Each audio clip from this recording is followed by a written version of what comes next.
Good afternoon, everybody. Welcome to Copper Coins Coin Roll Hunt Reveal E327, a 1963D Bank of America original wrapped roll. How's everybody doing today? It looks like we have Dirty Water, Frostbite, Eric SFC, and Mickey in the house. Get our chip pulled. And we got 39. Eric Maith, welcome to the show.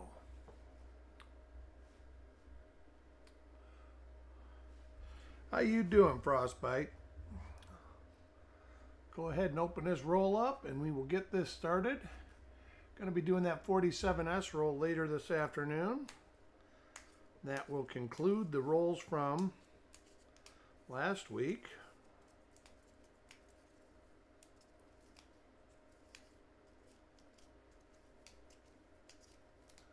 Roger Borland, welcome.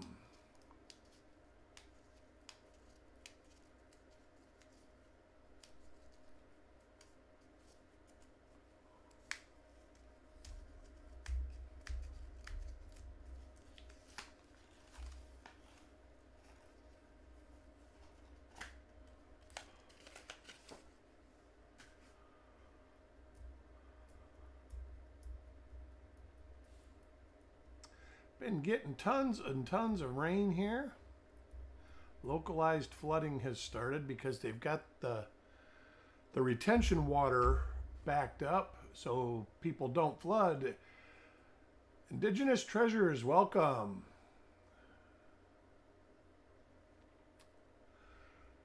And our first coin goes to Chubby Pop. Lots of stuff to find on 63Ds, lots of RPMs, some nice double die obverses, some nice double die reverses. Let's see if we get this right. There we go.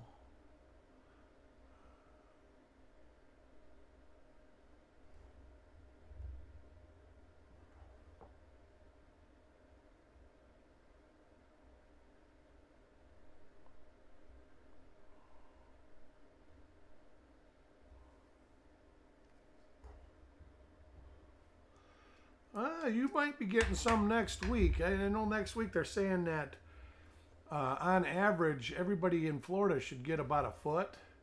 But localized, there's going to be places that get 20 or 30 inches again. Which is something. I mean, while it don't hurt usually, because we do clear up pretty fast.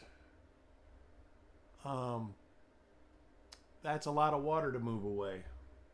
So that will put a lot of pressure on the dams.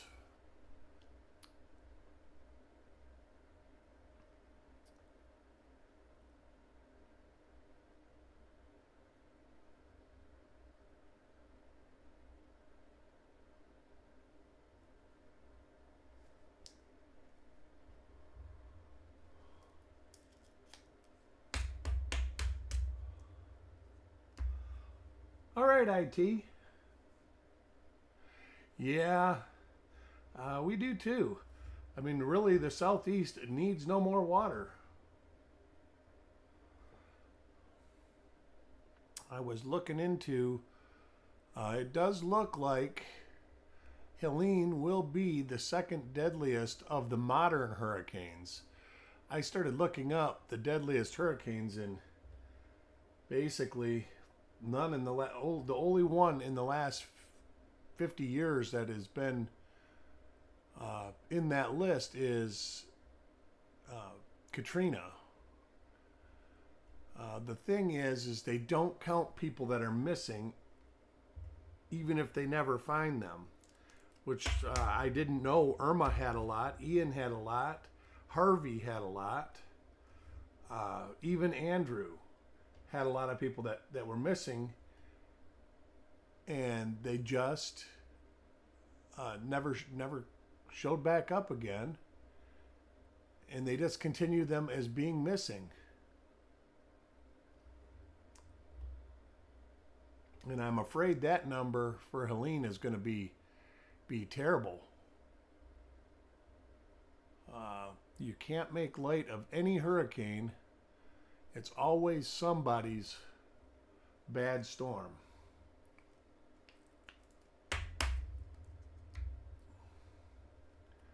Coin number 5 for Sissy. So far, this is a little different. We've been seeing the same die pair.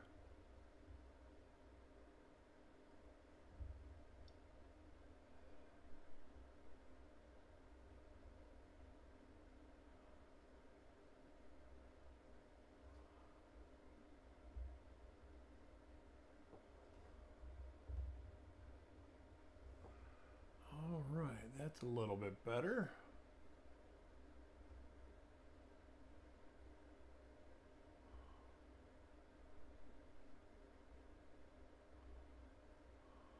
A little later die state on this one.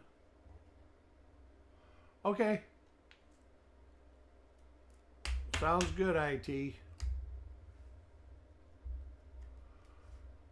Next coin for Dirty Water.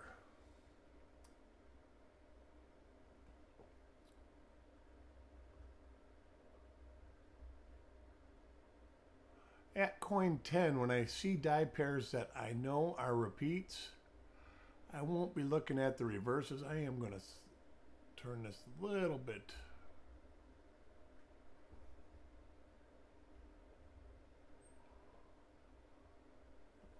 Take the magnification away just a tad. That's perfect. Wow, that is struck through grease. Not a bad one at all. Kind of very... Let's see where that would be. That would be over at 3 o'clock or at Liberty there. Yeah, struck through grease on the reverse die. Can't even see United.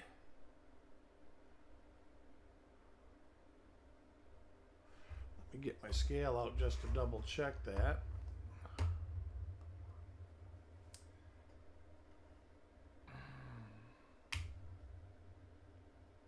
3.1, perfect. So Dirty Water gets a really good struck through.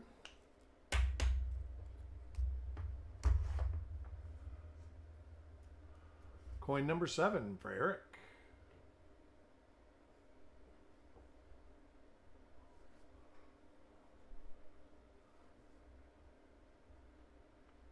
Chuck is putting an auction together. He is going to be doing a benefit auction to help the people of North Carolina. So that starts Tuesday. I sent a couple things to him to sell off his donations. So make sure you guys show up for that. Some interesting stuff. I never completed it, but I have it all separate and segregated in photographs. I did photograph everything. I never wrote the article yet, though. That is taking a hit on the mint mark. That is something I kind of need to do.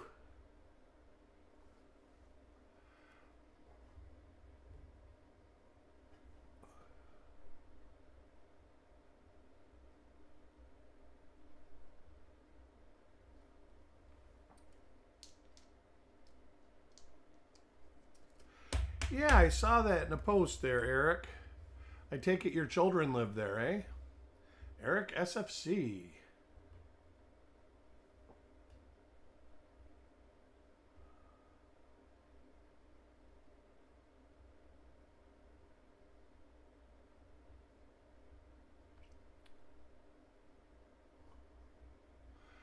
Doug Rezak, welcome.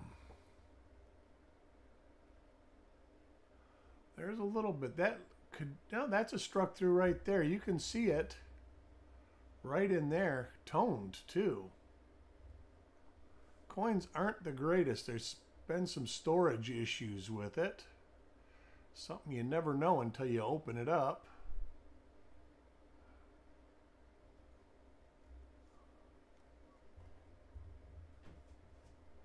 Ah, nice. North Carolina is some nice country. Uh, it's everywhere I've been has been pretty nice. Let my little dog in. Come on, both of you. Let's go. Don't be in troublemakers, just saying.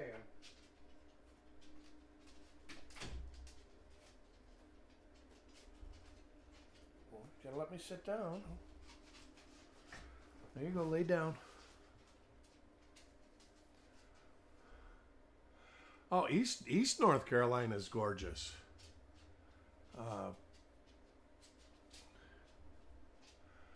West North Carolina,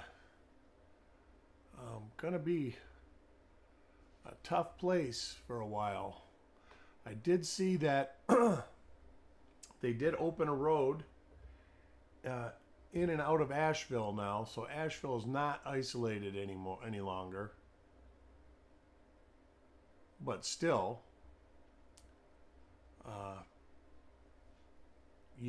that's still terrible. And I was shocked that many of those people lived in a floodplain and didn't know it. And I would have never thought you could be in a floodplain when you're in the mountains. But you absolutely can.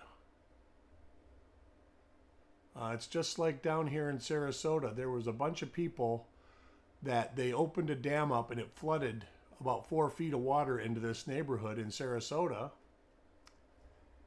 And the people were furious that they would do such a thing, and it turned out that it was in their disclosure in their real estate. And that the builders knew about it, everybody knew about it, but they didn't tell the people as they were buying the houses that, hey, there is a possibility that this will flood here. So that when you're buying a house, don't take it for granted that because somebody doesn't say anything to you, that it won't happen to you. And I guarantee if you're in a floodplain and your house gets pushed away by water, your homeowner's insurance isn't going to cover it. I mean, they're going to fight to cover anything with the volume of claims that they're going to be getting. So I really sympathize with what these people are going to have to go through. And Helene could be in the top 10 costliest hurricanes. The costliest is still Katrina.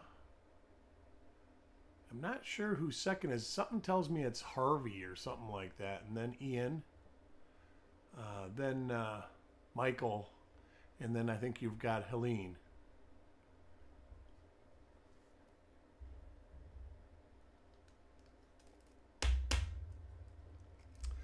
There will be a lot of surveying. Well, that's what I'm saying. Now I heard that like on the news this morning that they're going to make that flood zone disclosure basically on the front page of the contract now.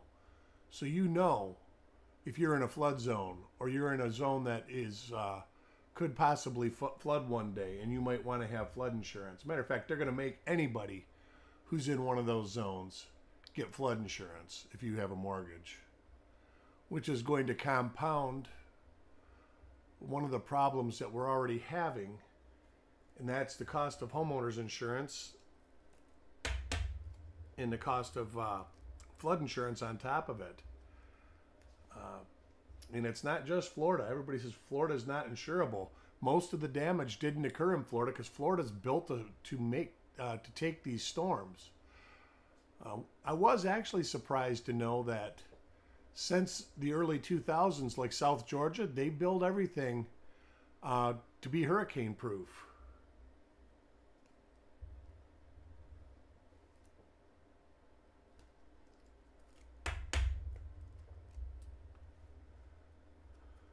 Yeah, there's gonna be a lot of work. I mean, there's gonna be a lot of building, and there's gonna be a lot of people that unfortunately they won't rebuild. By the time anything comes to fruition, they'll be out of their house. Another thing that is going on too is like if they buy a house and have a mortgage on it, depending who their mortgage lender is, a lot of the mortgage lenders are now seizing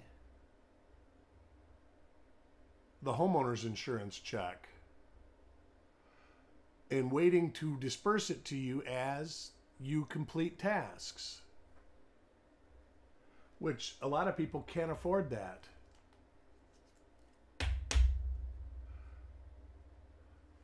And you know what? Irene might be one of the storms that was in the top five for cost, and it was because of flooding. No, you know what it was? It was Sandy. Hurricane Sandy was really expensive, but that was the same thing. Those houses were all stick-built houses. Some of them were on stilts, but most of them weren't. It's just an awful thing.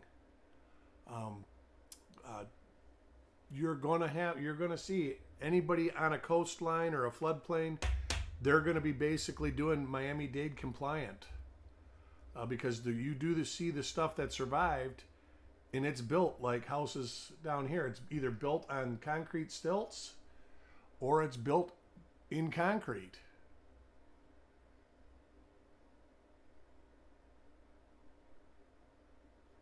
Yeah, I don't even have flood insurance here, Eric, because I'm like 40 feet. It's the same thing. I'm on a hill, but I'm not even in a flood zone. I'm what's considered flood zone N. And so I've seen 3 or 4 inches of water when, like, not Ian, but we had a storm after that. We got 35 inches of rain, and the street kind of flooded, and my yard kind of flooded, but it never got near the house. And by the time the daylight came up, within a couple hours, it was all gone from my area. But there was areas, even after Ian, there were areas that had 20 feet of standing water where I'm at, where I was trapped in the house because it was each end of the road was closed. But I had anything I needed, to take care of myself. I had a generator running and food and everything else. That was the huge problem with Katrina, is Katrina hit in New Orleans, and I want to say that the average elevation is like 10 feet below sea level. They basically have a levee system and pumps that pump the water out as it comes in. Hey, Dan, how are you today? And those systems were overwhelmed. As far as strength, as far as like categories, it's very misleading. Katrina was only a Category 3 hurricane. It was big. It dropped a ton of rain. Whereas Helene, it dropped a ton of rain in certain spots. We got almost no rain from it. It was all wind for us, and that's why it wasn't bad in our area. I think there's that greaser that's starting to push the grease out. We got the basically wind and maybe 3 or 4 inches of rain, where there was places that got 15 inches of rain. But ultimately, that's what saved like Tampa, the Big Bend, Valdosta. The rain picked up after the wind slowed down. And that is what, of course, and then of course they had rain events for almost 2 weeks up in the mountains, Tennessee mountain, the Jellicoe, and near Asheville and all that. They were getting rain every day. They had already gotten 20-something inches of rain, so all their rivers were already cresting. And when you get something 75-mile-an-hour winds and another 20 inches of rain in one day, the rivers just went right over the banks.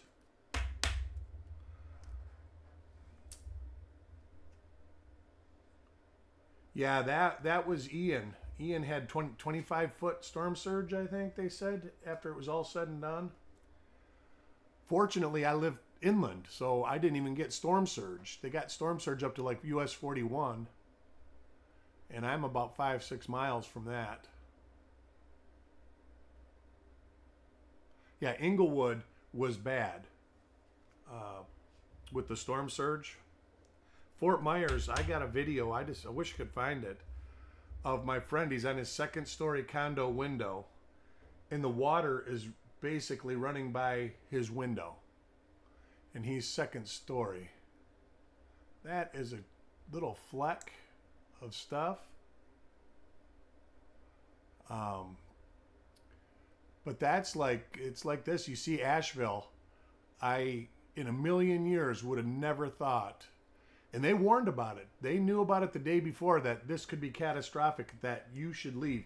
And that's another thing. People, they didn't leave because, number one, they had nowhere to go. And number two, they didn't think it was going to be that bad or that real. They thought maybe we'll get water leaks and this and that. They didn't think their whole house was going to be pushed down a mountain. Nobody ever does, I guess. I mean, when we were here for Ian, it was just another hurricane. And like I said, I hate to put it through that, but I've stayed in place for a lot of hurricanes, even bad ones, and they were never terrible. This one just happened to be the one. Ian was one for me it was terrible. That was the only time in my life that I've ever thought that I wasn't going to make it through. And these people in Asheville, it's the same way. Plus, my local government said, you live here, you need to, because they made a mistake during Irma. They told everybody to leave. It's a disaster. Governor Rick Scott said, it's a disaster. Everybody's got to leave. And what happened was everybody ran out of gas and got stranded on the freeway and was in their car for the whole storm. Fortunately, it was a rapid moving storm that just blew right across the state. But if that would have happened with Ian, I was in probably the safest spot, local. I mean, in my house, even though the roof got ripped off my house.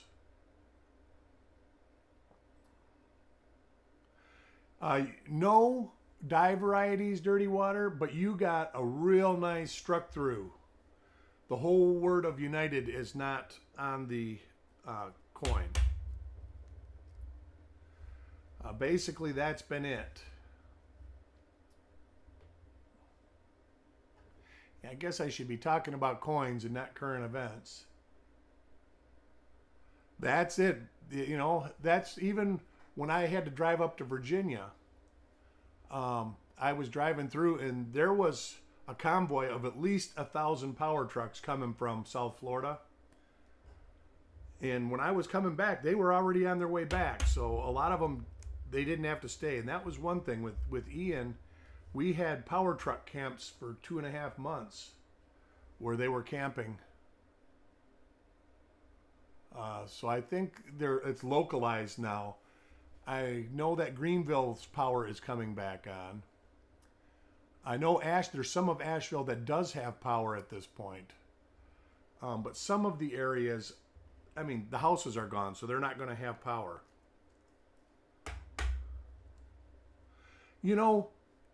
That is one thing I can say. Most of I've got great neighbors. Even the neighbor that nobody likes, he's a great neighbor. And when stuff like that happens, he puts his differences aside and so does everybody else, and we help each other. And a lot of people do that. Unfortunately, it does bring the worst out in people that try to come down here and make a monetary gain over it. We had people that wanted to chop the trees and get them off of our house and not take the trees away and charge $15,000.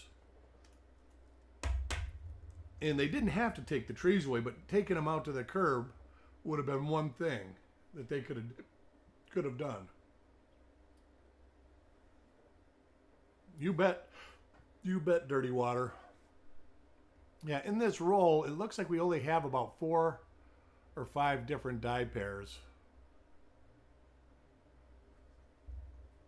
And one is predominant. One has almost been probably 50 or 60% of the coins in the roll.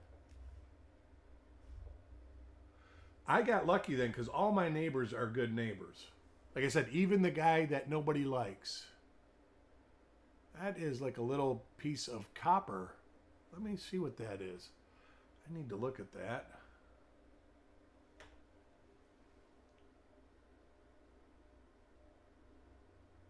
Yeah, that was just like a little chip of copper.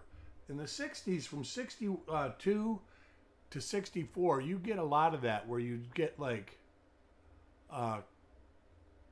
copper dust on the coins.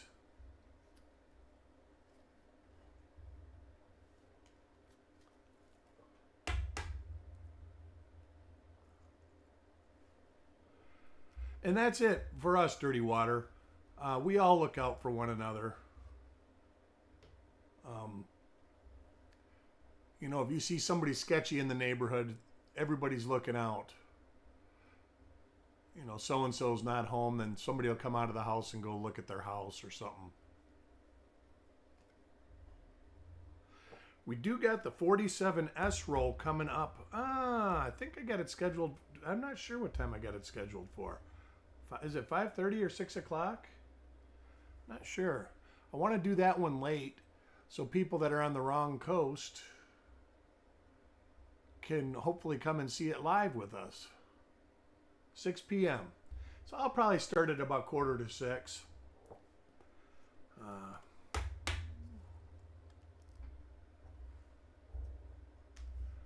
Next coin for Carl. Boy, I was in such a roll with 63D. And this is between 63 and 64. I think this is the third roll in a row that we've had nothing. Even the 64 rolls, I was doing good with minor varieties, doubled dies. We actually found a real nice doubled die on the 64D about 3 rolls ago.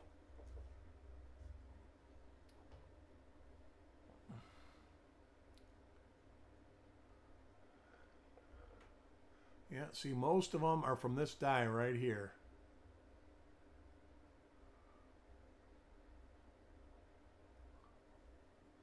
Probably will be doing a lot of 2009 LP2 rolls. I'll have to see. I've got a bunch coming. And they're supposed to be dated about 6 weeks apart from different parts of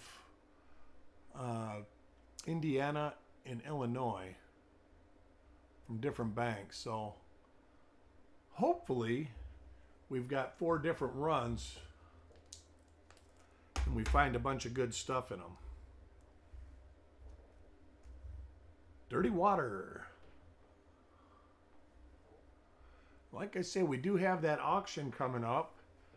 I sent a bank wrapped half roll of 56p, a bank wrapped roll of 43p, some die varieties. There's a couple of 3 or 4 doubled dies, 45D. See, this is that struck through grease that is not struck through as much as the one Dirty. Oh, it's Dirty Water, so he's got the same one twice. But the first one, Dirty Water United, is gone. It's gone. This whole side is gone right here.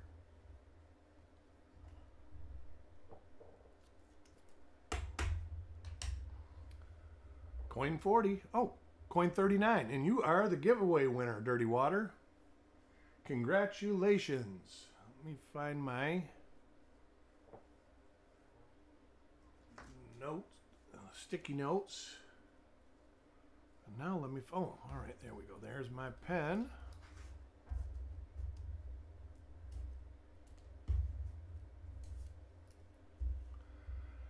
You know, he's pretty, he is lucky.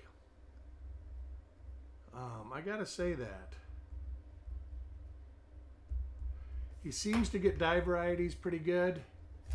And I think this is the second time he's won the giveaway. Of course, you've got 2 giveaways up on here, Dan, that you haven't used yet.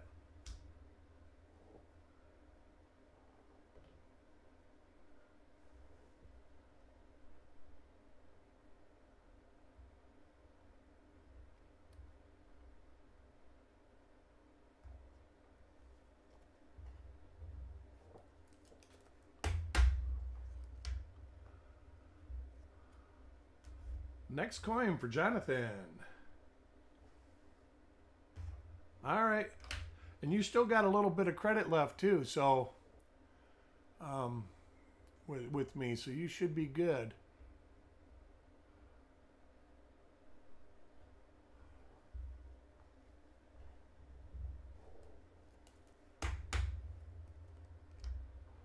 Coin 42 for Eric. Did you ever go through that small date roll again, Dan?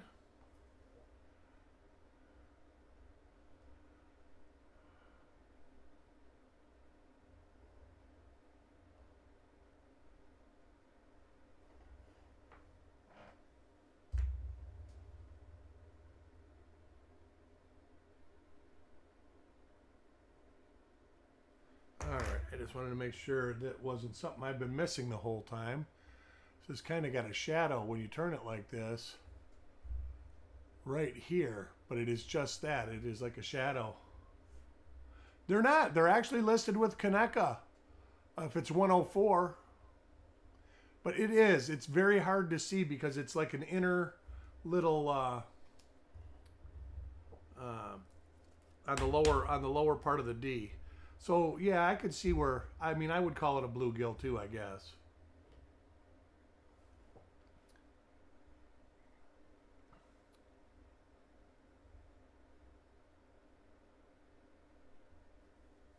I love that term, bluegill.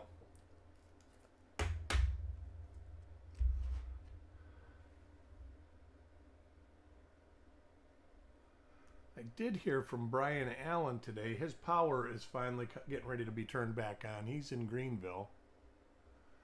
And he was searching 1910 rolls, looking for the reverse of 1909. He found 5 of them. So I'm thinking they're not super duper duper hard to find.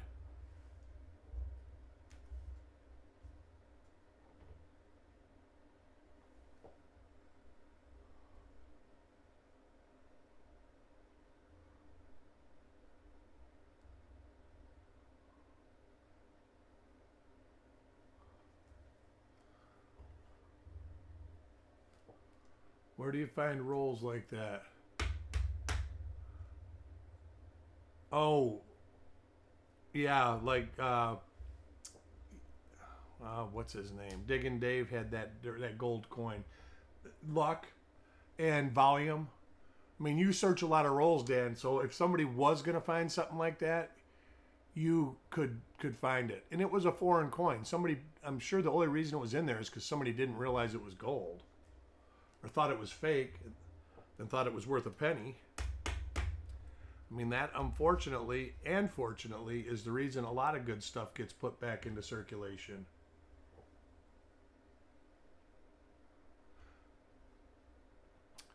1910 Philly rolls is not a terrible hard date to find. I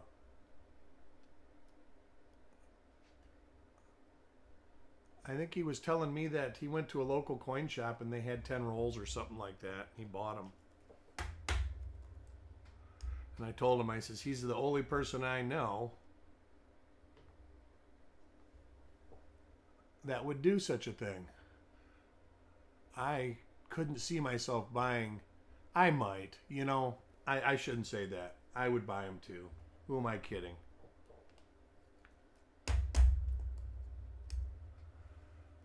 $49, 51 coins in this roll. So there you go.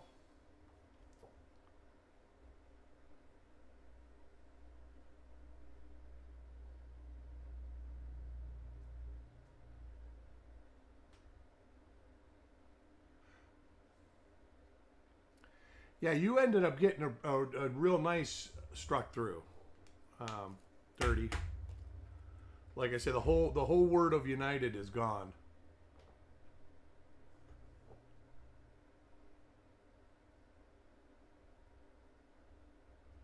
All right, and 50, we're going to get 2 coins for IT. There's one of our predominant die in the roll.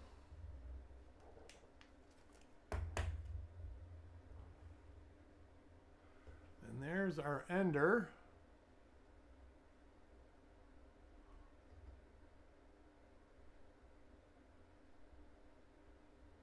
This actually might be the struck through.